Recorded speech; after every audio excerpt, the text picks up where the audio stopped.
আসসালামু আলাইকুম। কেমন আছেন সবাই? আশা করি ভালো আছেন।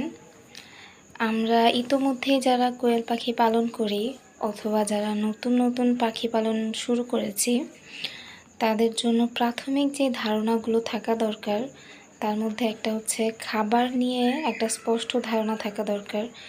কোন খাবারটা খাওয়াবেন, কিভাবে খাওয়াবেন, কখন খাওয়াবেন, এই বিষয়গুলো সম্পর্কে একটা স্পষ্ট ধারণা থাকলে আপনাদের পাখি পালনটা আরেকটু সুবিধাজনক হবে।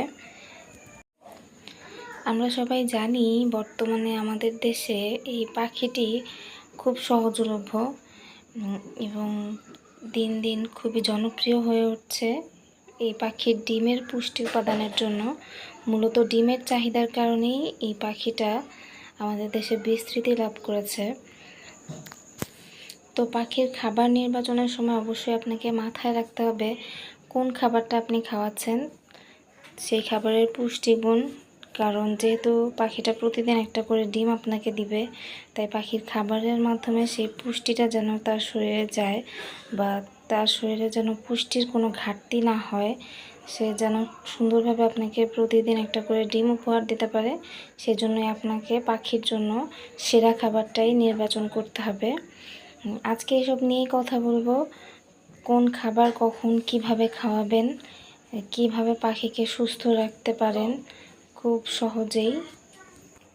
পাখিগুলোকে শূন্য বয়স থেকে ডিমে আসার আগ পর্যন্ত একরকম খাবার খাওয়াতে হয়।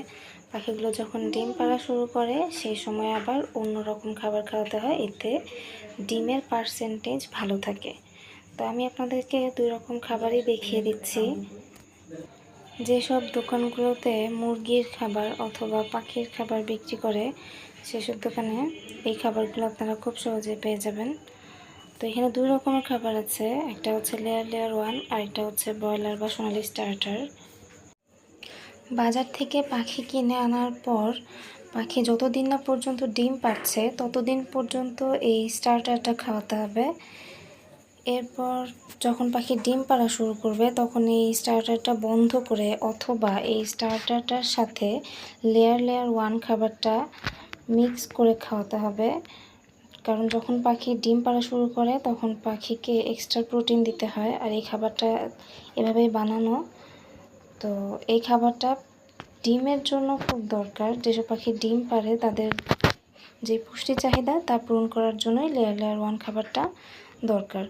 অনেকে 2টি খাবার একসাথে মিক্স করেও দেয়, তবে ডিম পাড়ার পর লেয়ার 1 খাবার দিলেই হয়ে যায়। তো এই ছিল পাখির খাবার নিয়ে প্রাথমিক ধারণা। ভালো থাকবেন সবাই। আল্লাহ হাফেজ।